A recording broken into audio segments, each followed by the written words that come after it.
And good evening. Another night live from Ukraine as the war here rages on. And we begin top story tonight with breaking news and the confusion over a delivery of fighter jets. Poland today saying it was ready to deploy Soviet-era fighter jets to a U.S. airbase in Germany and that Washington could decide to send them to Ukraine. But just moments ago, the Pentagon said the U.S. was in support of Poland sending the jets directly to Ukraine, not for the U.S. to be the middleman.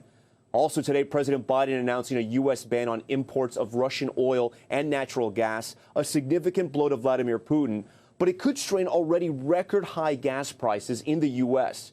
And other major American companies, including Coca-Cola and McDonald's, distancing themselves from Russia. Meanwhile, in Ukraine, where we are, the human toll of this conflict is worsening. Cities reduced to rubble. Ukraine accusing Russia of targeting a route that both sides agreed could be used to evacuate civilians. More than 2 million Ukrainians have now fled the violence, half of them children. Here in Lviv, schools, theaters, and even gyms are being used as shelters. Let's get right to that breaking news. And NBC News Pentagon correspondent Courtney Kube, who has some new reporting. Courtney, you speak to anyone in Ukraine, especially to members of parliament, and they say if they can own the air, they could beat the Russians. This is going to be a huge blow to the Ukrainians who thought they were getting fighter jets. Yeah, that's right. And the reality is, while the airspace over Ukraine is extremely dynamic, it is contested. But the Russians have more of the airspace than the Ukrainian military does. So President Zelensky has been calling for more fighter jets. Now, in the past week or so, we've heard of this back and forth between the Polish government and the U.S. government about the possibility that the Poles would send MiG-29 fighter jets directly to Ukraine with the idea that the U.S. would backfill with some F-16s so that the Polish government wouldn't be caught without any kind of capability. The U.S. seemed on board with looking into this possibility. U.S. officials were saying that they were certainly in support of the Polish government sending the jets to Ukraine. But then in a surprise announcement today, the Polish government said that they were ready and willing to send all of their MiG-29s to Ramstein Air Force Base in Germany to send them into U.S. custody. This was an announcement that completely caught the Pentagon and the State Department here in the United States off guard. They were not expecting this conversation to actually have the Polish government transfer these jets to the U.S. at all. It was always the assumption that they would send it directly to Ukraine. Now the U.S. government says they are looking into this, but they are throwing cold water on the idea that the U.S. would ever take these fighter jets into custody before they go to Ukraine, Tom. Because it would appear then the U.S. is brokering this deal and essentially sending those jets over to Ukraine. Courtney, I guess our viewers at home are going to be asking, how could something so important have fallen apart like this? Poland is on the border with Ukraine. It seemed like everyone was on the same page, and now everything has just collapsed.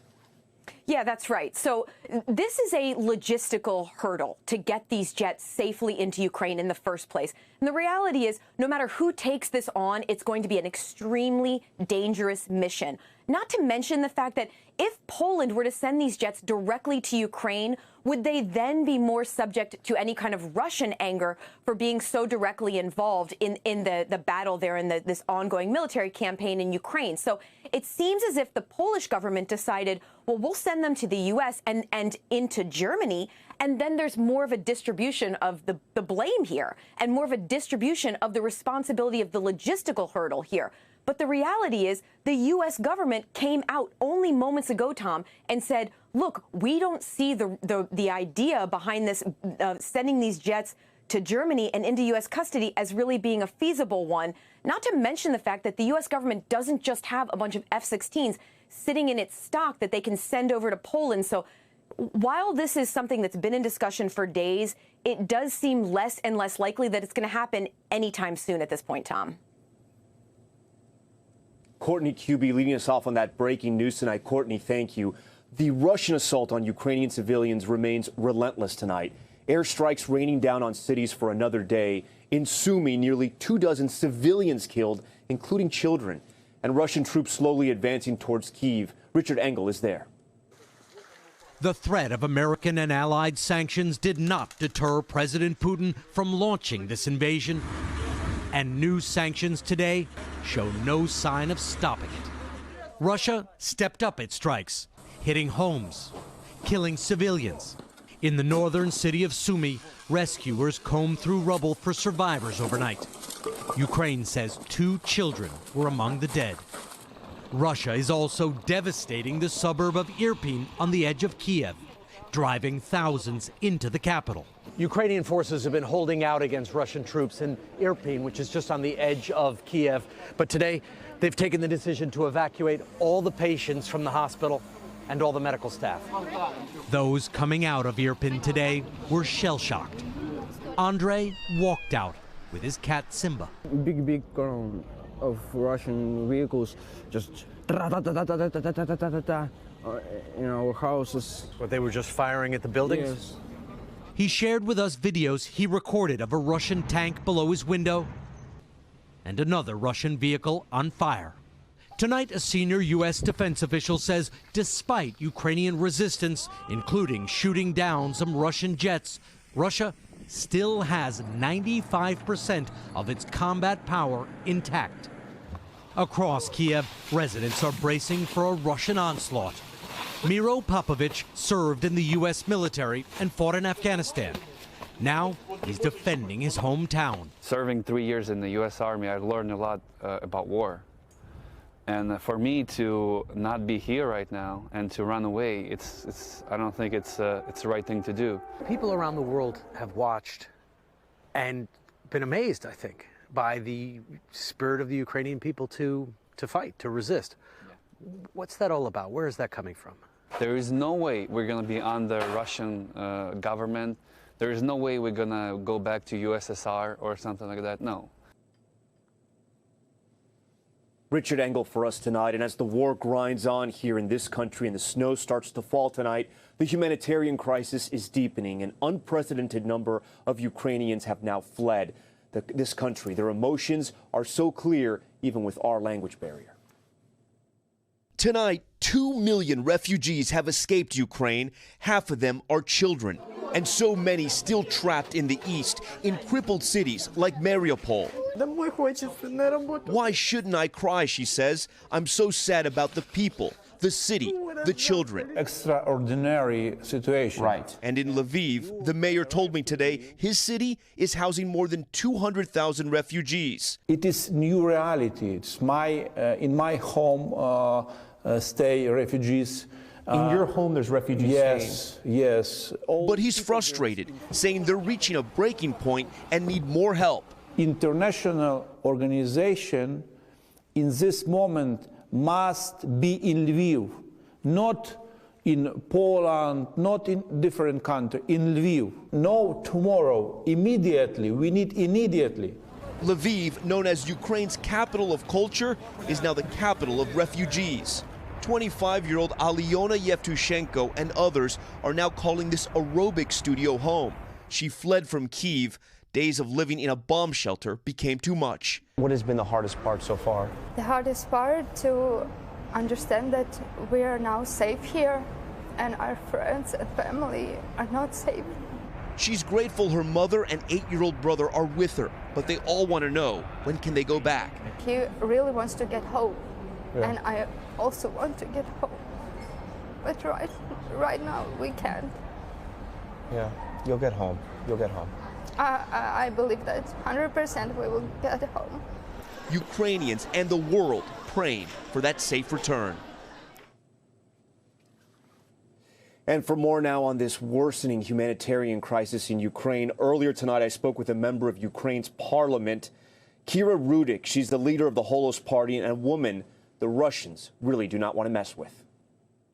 KYRA, thank you so much for joining Top Story tonight. I want to ask you, I've been reading a lot about you, and I've learned two things. One, you reportedly were on Putin's kill list of the leaders in Ukraine he wanted to execute. But two, since this war has begun, you've been training with a Kalashnikov rifle or an AK-47, an AK as we call it in the United States. How has that training with the rifle been? Do you feel comfortable with having that assault weapon in your hands?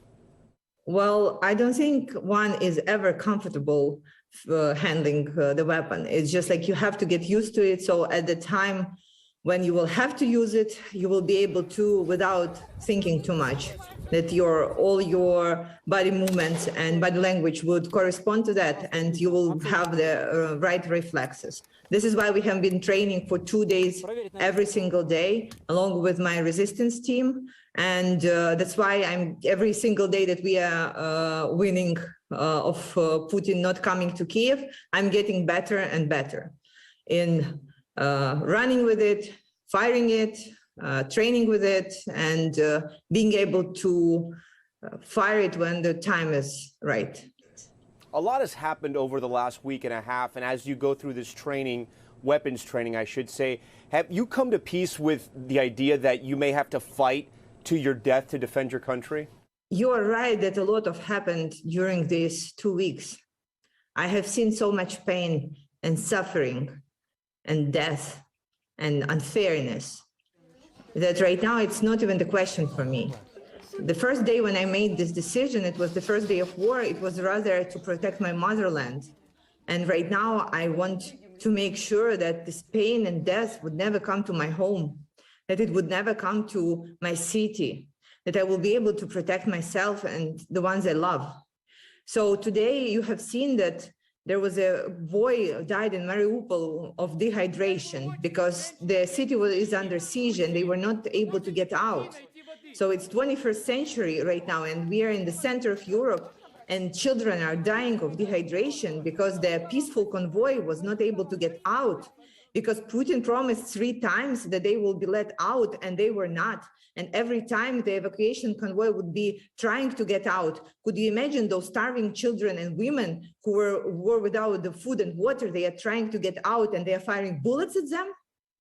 So this is just like not going into my head, and this makes me train even harder. This is what motivates me, because I don't want this to happen in Ukraine, and I don't want this to happen in Kiev, and I don't want this to happen to any other Ukrainian child or any other child. You know, on this International Women's Day, your courage is admirable. The courage of all the women across Ukraine is so admirable as I hear you speak. And you're right, it is unimaginable what is happening to your country right now, especially the civilians. I do want to ask you about some headlines that have come out recently. The U.S. is now going to ban importing Russian oil. How important is this for the country of Ukraine, at least in the strategy of isolating Russia? So I'm a true believer that the sanctions and everything that's related to economy should go hand to hand with the military support. And I want to talk about the no-fly zone that we do need to be imposed in Ukraine to give us the chance to win this war. But let me tell you this. After Biden's speech, I went down here to my resistance crew and I told them, you know what they did? They banned Russian gas and oil. And you know what people have done? They stood up and they were applauding, because this is such an important step, because this is something that shows Russia that we are not alone, that the whole world is supporting Ukraine and the whole world is united against Russia and against tyranny. And I appreciate how Ukrainian citizens are right now feeling this support. And I appreciate how American citizens are willing to sacrifice their financial situation and their gas and oil prices to support us. This is truly amazing what the countries are doing for each other, and this is something that we do appreciate. We will continue asking for a no-fly zone because it's a matter of survival for us, but we do understand that there are things that are being done for us. And this is so empowering. This is like the best gift on International Women's Day that President Biden could ever give Ukrainian women. KYRA Rudik talking to us earlier tonight right here on Top Story. And as we mentioned in that interview, after days of mounting pressure, President Biden has finally announced a U.S. ban on all Russian oil imports. This comes as gas prices around the U.S. obviously are still skyrocketing. The average right now, $4.17 a gallon. NBC News Chief White House correspondent Peter Alexander has the latest. Tonight, President Biden striking at the heart of Vladimir Putin's economy, announcing a ban on all Russian oil and gas. We will not be part of subsidizing Putin's war. Oil and gas production accounts for 40% of Russia's revenue. The American people will deal another powerful blow to Putin's war machine. It's a major shift for the president, who for weeks had deliberately avoided sanctioning Russian oil to keep U.S. gas prices lower. On our sanctions package, we specifically designed to allow energy payments to continue. President Biden's decision today follows bipartisan pressure to impose a ban. Still, the actual impact of the move is likely limited because, unlike Europe that relies on Russia for roughly a quarter of its oil, the U.S. gets just 8% of its imports from there. The UK tonight says it'll phase out Russian oil by the end of the year, but Germany, that's heavily dependent on Russian energy, ruled out any change. The president acknowledging gas prices will keep rising. It's gonna go up. Regular unleaded today averaging $4.17 a gallon, an all-time high. I'm going to do everything I can to minimize Putin's price hike here at home. But Republicans tonight are blasting the president for not ramping up U.S. oil production. We're seeing the product of a flawed energy policy. We've seen huge spike in prices even before the invasion of Ukraine. In Maryland, Mix Moving Company locks in its prices months before each move. Now, with gas prices soaring, they've chosen to eat the added costs rather than pass it on to consumers. Filling up that tank every morning, going to a job when we're charging half the price for a full tank of gas is definitely a hit to the gut, but we're doing what we can to keep going. All right, Peter joins us now live from the White House tonight. And Peter, it seems to be a domino effect happening with American companies doing business in Russia. Yeah, Tom, that's exactly right. After intensifying pressure to respond to the invasion in Ukraine, some of the most iconic, most recognizable American brands are now leaving or at least temporarily halting their operations there. Coca-Cola, Pepsi, McDonald's, Starbucks today, all announcing that they're going to temporarily stop operating in Russia. And consider this, for McDonald's alone, that is 850 locations there, Tom. That makes up 9% of McDonald's global revenue. Dig in a little more now on this issue of Russia and these sanctions against Vladimir Putin. I want to bring in Ambassador Michael McFaul. He's an NBC News national security and international affairs analyst and a former U.S. ambassador to Russia under President Obama. Ambassador McFaul, thank you for joining Top Story again. The way Vladimir Putin has set up his government, is he feeling the domino effects of these economic sanctions and companies banning their products from Russia? What does this mean for him personally? First of all, I applaud these sanctions, and I applaud American companies, European companies that are proactively pulling out of Russia. It's the right thing to do. And over time, it'll have an impact. It'll have pressure on society as a whole. But on Vladimir Putin personally, I don't think they have had an effect on him yet. He hasn't changed his policies. The people that are being hurt by these sanctions don't have a way to lobby Vladimir Putin. Everybody has to remember that. This is not a democracy. He is not beholden to donors or electorate or members of parliament to seek their approval for what he does. It's a dictatorship, and he's extremely isolated right now. He is rarely talking to government officials.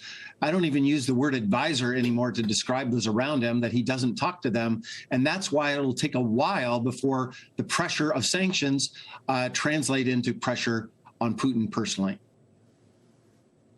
Ambassador, so our viewers understand, is Putin essentially, does he have a bulletproof vest against negative press, against these sanctions? This oil embargo from the U.S., no doubt you would think is going to make some news in Russia.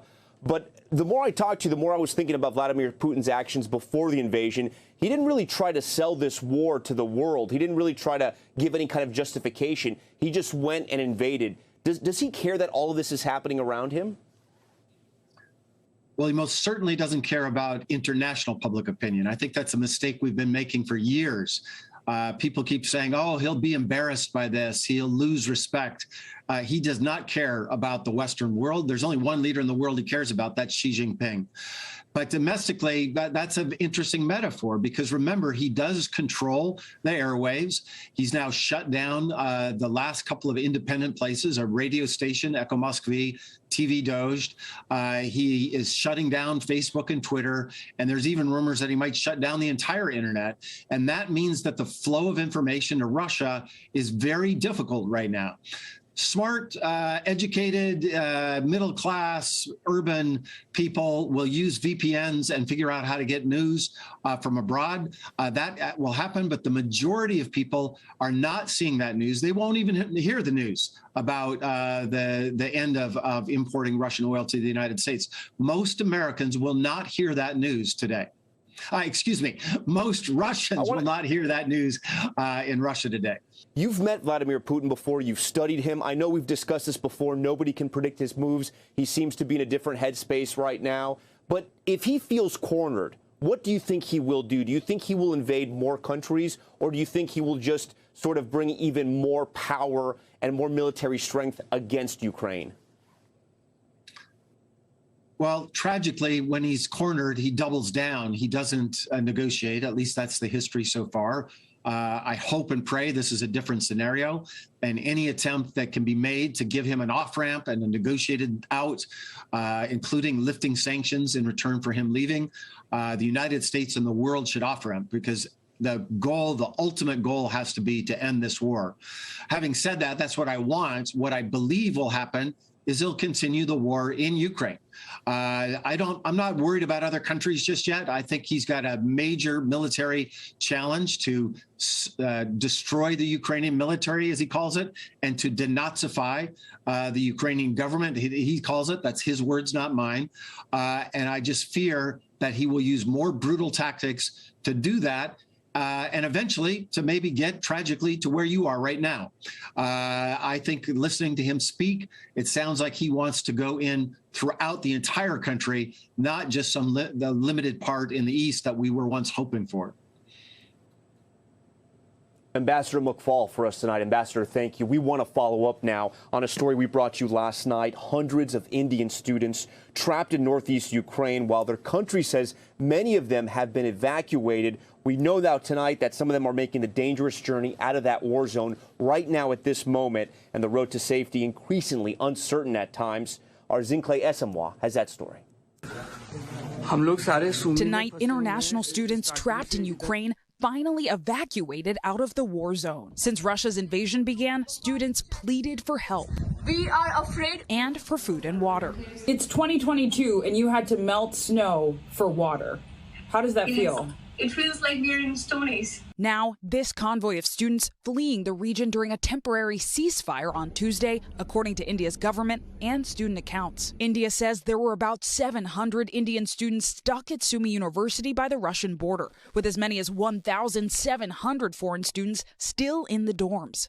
Just pray for us. We are just moving from our own risk. Their prayers answered. On Tuesday, Ukrainian officials announced an evacuation corridor from Sumy to Poltava and asked Russia to uphold its ceasefire commitment. Tuesday morning, a long line of evacuation buses. But the hope of safe evacuation is overshadowed by fear. Shivangi Jaiswal said Tuesday the journey is, quote, very stressful. On Monday night, Ukraine said Sumy rescue efforts were interrupted by a Russian airstrike in a residential area.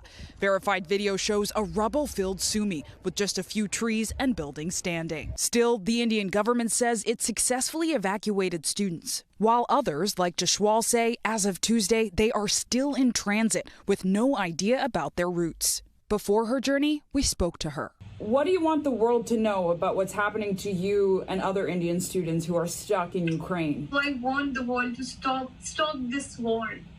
We want peace. All right, Zincle joins us now live from 30 Rock. Zincle, when you were reporting this last night here on Top Story, you mentioned there were hundreds of students who were stuck. How many do we know have been evacuated so far? Yeah, Tom, so this is the big question of the day. We're hearing conflicting reports. According to local Indian media, the country's government says they got 694 people out on buses today. We have not heard back from the government, and the students I'm speaking with offer a different perspective, Tom. Just yesterday, one young man told me he would not leave Sumy. He texted me and said, I decided to stay here till the end of the war. I felt it's not safe to move anymore. And I want us to think about that, right, Tom? He's saying it may be safer to stay in an area subject to airstrikes than to evacuate in marked vehicles, which could also be the target of attack. And I think overall, this is war, right, Tom? These are the choices that people are having to make. So we'll have to track the numbers in the days to come. And I know in your part of the world, it's past 2 a.m., which means today's temporary ceasefire from 10 a.m. to 9 p.m. is technically over. So I'm glued to my phone waiting to hear back from these students to see if they made it out safe and sound. Tom? Yeah, keep that phone close to you. All right, Zinkley Esamal with a major update tonight on her story. Zinkley, thank you. And a programming note, I'll join Lester Holt in his special coverage from inside Ukraine tonight at 9 p.m. exclusively right here on NBC News Now. And I'll have more stories from the ground here later in this broadcast. But for now, I turn it over to my friend and colleague Gabe Gutierrez live in New York for a look at the headlines back home. Gabe, good evening. Tom, thanks so much. Still ahead on Top Story tonight. First responders rescuing a toddler from a burning building. His dad's dramatic drop getting him to safety. Plus, the first verdict in the first trial tied to the January 6th insurrection. The man's own son testifying against him. And another round of rain and even snow for some parts of the eastern U.S. The weather whiplash we're seeing this week. Next, stay with us.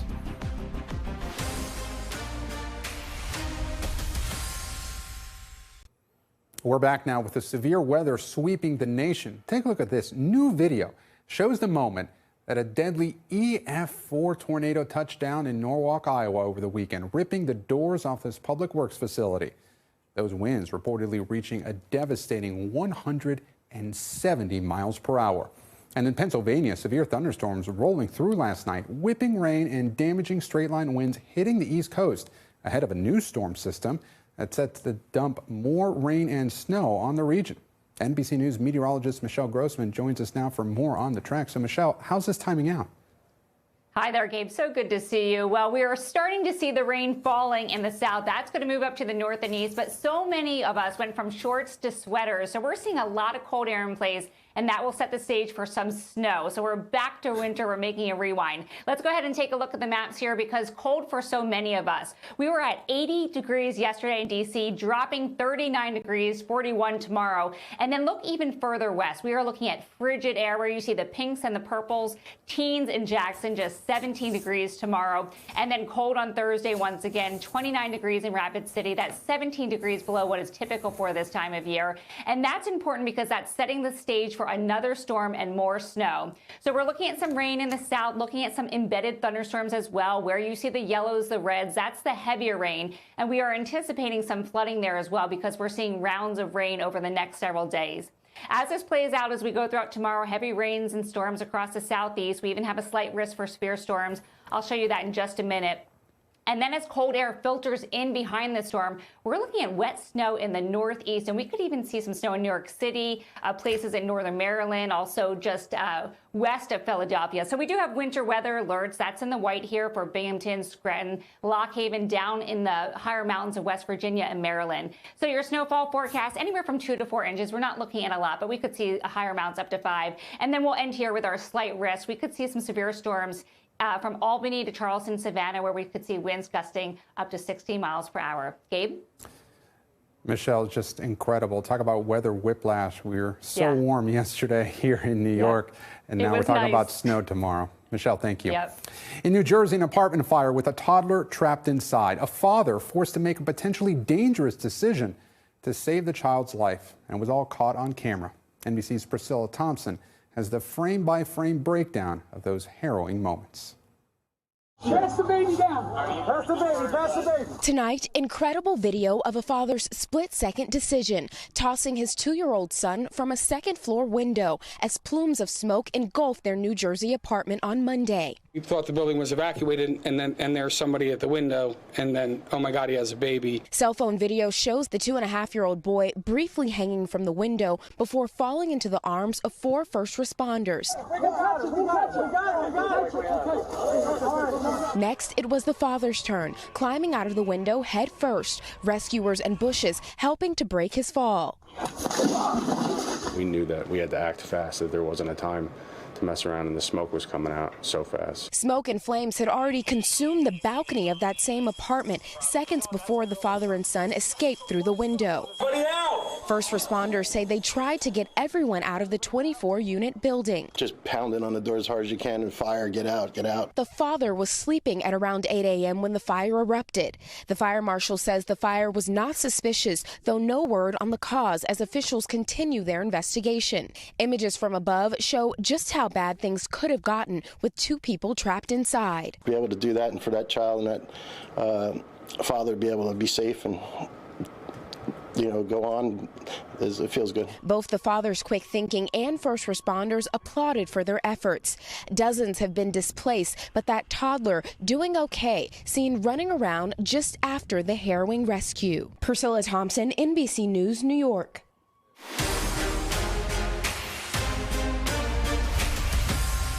Now to Top Stories news feed, and we begin with the verdict in the first January 6th trial, I should say.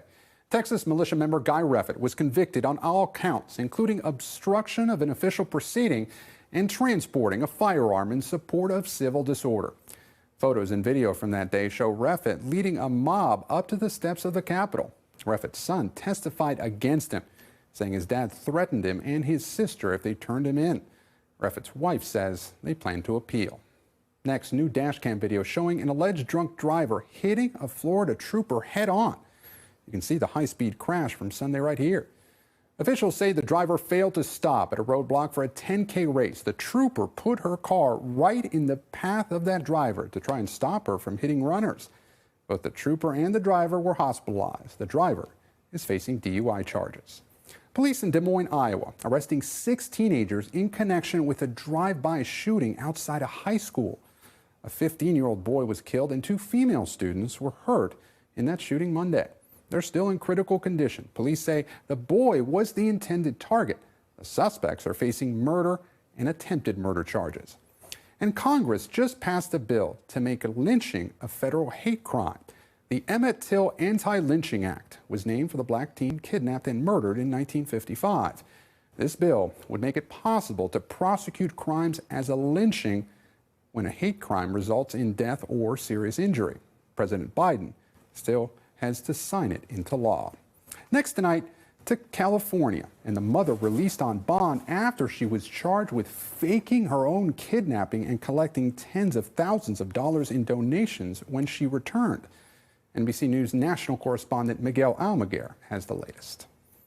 Tonight, Sherry Papini, the mother who claims she was kidnapped in 2016, released on a $120,000 bond after a federal hearing in Northern California. The judge saying she won't be allowed to leave the state as she awaits another preliminary hearing set for later this month. Papini was arrested Thursday. Prosecutors alleged in the hearing today she screamed no, ran away, and resisted arrest. Papini's disappearance made headlines 6 years ago when she vanished near her home in Redding, California. The 3-week search came to an end when Papini was found along a highway on Thanksgiving, 146 miles from home, badly bruised and branded. CHP is advising she is heavily battered. Her husband after their reunion.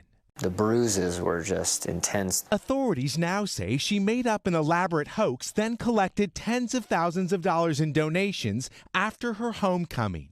New court documents say Papini's former boyfriend, who says he thought she was escaping an abusive relationship, admitted he picked her up and housed her as she inflicted bruising and burns on her own body. The criminal complaint says Papini told her ex-lover to go to the Hobby Lobby, buy a wood-burning tool, and brand her, which he did. It made me sick that there is people out there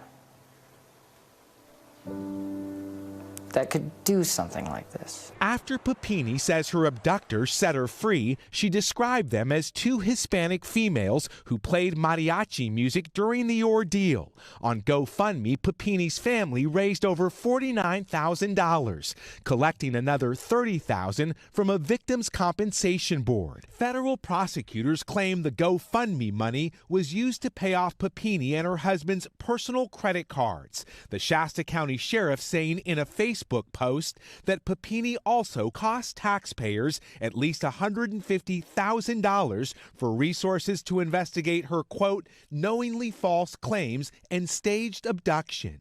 She's also charged with mail fraud because she took about $30,000 from a California victims compensation fund, and she made that application using the mails. What the government has to prove here is that she had a scheme to defraud someone and that she used the U.S. mails to effect that scheme. Papini's family says they're appalled by the ambush arrest in front of her children. NBC News reached out to her attorney but has not heard back. They argued successfully in the hearing that her clean record and cooperation with investigators meant she didn't need an ankle bracelet for monitoring. As for the charges against her, Papini is accused of lying to a federal law enforcement officer and mail fraud. If convicted, she could face up to 25 years in prison and a $500,000 fine. Gabe? Miguel, thank you. We head now to Florida, where the state Senate today passed a measure critics are calling the Don't Say Gay bill. It restricts conversations about sexual identity in classrooms with young students. Florida Governor Ron DeSantis is now expected to sign it. Kerry Sanders has more. Tonight, a controversial bill in Florida, which opponents call the Don't Say Gay bill because it forbids instruction on sexual identity and sexual orientation for younger students, sits on the governor's desk awaiting his signature to become law. 22 yeas, 17 nays, Mr. President. So the bill passes. The bill was passed by a Republican-dominated state Senate, but not before sparking heated debate this morning.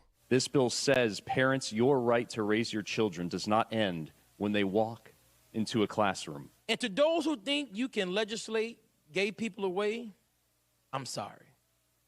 You cannot. The bill, entitled Parental Rights in Education, was introduced by Republican State Representative Joe Harding. It says in part, classroom instruction by school personnel or third parties on sexual orientation or gender identity may not occur in kindergarten through grade 3. Parents would be able to sue the district if a school violates the law. Opponents worry that it could have a chilling effect on discussion of those topics in any grade. Republican Governor Ron DeSantis left no questions as to whether he will be signing the bill into law. I think it's inappropriate to be injecting those matters like a transgenderism into a kindergarten classroom. But critics are not letting this go quietly. They have staged school walkouts and protests, saying the bill would erase decades of progress. Denise Soufrine is gay and has been a teacher for 34 years. In her kindergarten class, she has these books, no matter what the law. These books will remain in my classroom as long as I am a teacher in this district. Even with a law like this? Even with a law like this. Could it cost you your job? I don't think so. And if it does? It would be worth it.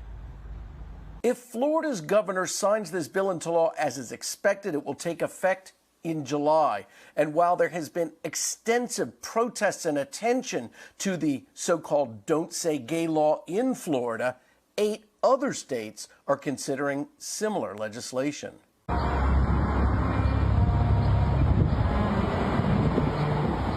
And welcome back to this special edition of Top Story, reporting from Ukraine. You're listening to world-famous cellist Yo-Yo Ma, who set up an impromptu solo performance outside the Russian embassy in Washington ahead of his concert at the Kennedy Center. He has been vocal on social media calling for peace in Ukraine.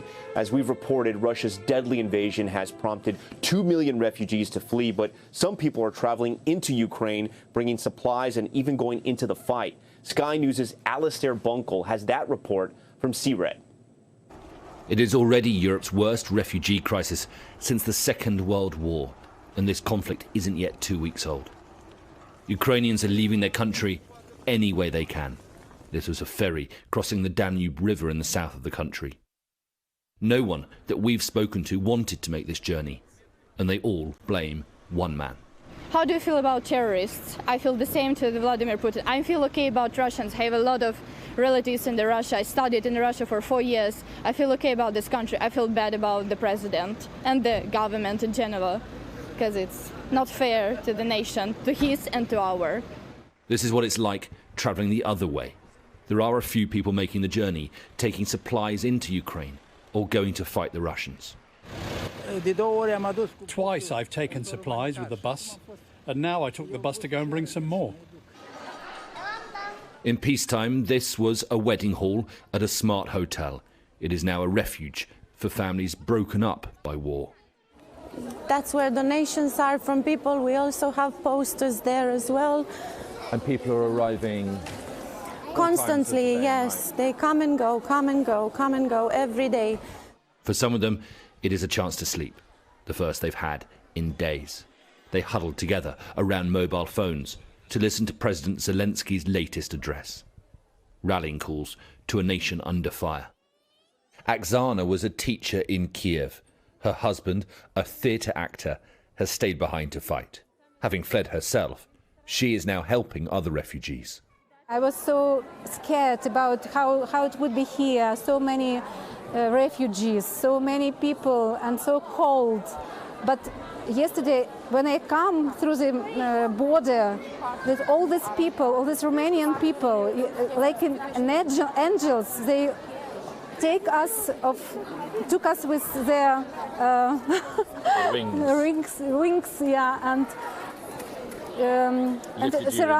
surrounded us with such a warmth and hospitality and love, and they do everything that our suffering would be less. We've met lawyers and waitresses, shop workers and journalists, housewives and grandmothers. A few weeks ago, everyone you see in these pictures had their own lives and identities. War has robbed them of so much. Alistair Bunkle, Sky News. The war has robbed so many here in Ukraine. We thank Alistair from our partners there at Sky News for that story. Coming up on International Women's Day, we honor the women of this country. People paying tribute as they care for their children in these desperate times, while some are fighting on the front lines for the future of their country. We are back now reporting from Lviv. These images from women's marches around the globe. Demonstrators in Moldova, Germany, South Korea, and Turkey standing in solidarity with Ukraine. And on this International Women's Day, we celebrate the women of this country, from the mothers carrying their children to safety to the soldiers fighting on the front lines. Their kindness, their courage, and their care serving as beacons of hope. Here's NBC's Ellison Barber. Thank you very much. It's a small but poignant gesture at the Romanian border. Flowers handed to the women who have fled Ukraine, a tradition across Europe for International Women's Day, upheld during this international crisis. It was a good tradition, a little champagne, flowers for sure. Every 8th of March, it was our tradition. The holiday this year, a nightmare for so many women, now hundreds of miles away from home. Their only wish, an end to this war. No presents, no flowers, only peace. So many of the women we've met bearing the enormous emotional toll of this war, doing whatever they can to keep their families safe. When I was crossing the border, I felt really bad. It was difficult, but I felt that I needed to save the life of my daughter. Some mothers bringing their children to safety, only to head right back in to the war zone. I brought my daughter to a safe place, to Czech Republic, and my parents, and now I'm returning back to help my husband and my friends. Others have spent weeks learning how to fight, many handling a gun for the very first time. But for tens of thousands of women serving in Ukraine's military, combat is nothing new. These women vowing to defeat Russia. Мы присоединяемся к мужчинам и украинской армии. Мы будем уничтожать врага на каждом сантиметре украинской земли. The message from this soldier, shared by a member of Ukraine's parliament today, ringing loud and clear. Ну що, російські солдати, ти думав, українські дівчата будуть тебе з квітами зустрічати? З 8 березня, дівчатка. Слава Україні! Their undeniable courage, an inspiration to Ukrainians now scattered across Europe. A lot of women are in army now, and they are great. What do you want to say to them? To them, I want to say, girls, Yeah, you're awesome and you're powerful and you're empowering us to do our best. The women of Ukraine displaying enormous strength both in combat and in their compassion, fighting every day for each other, for their country, and for their futures. Ellison Barber, NBC News, Korchova, Poland. The strength of the women in this country is something I know I will never forget. We thank Ellison for that story, and we thank you for watching Top Story. I'm Tom Llamas, reporting from Ukraine. Stay right there. More news now on the way. Thanks for watching our YouTube channel. Follow today's top stories and breaking news by downloading the NBC News app.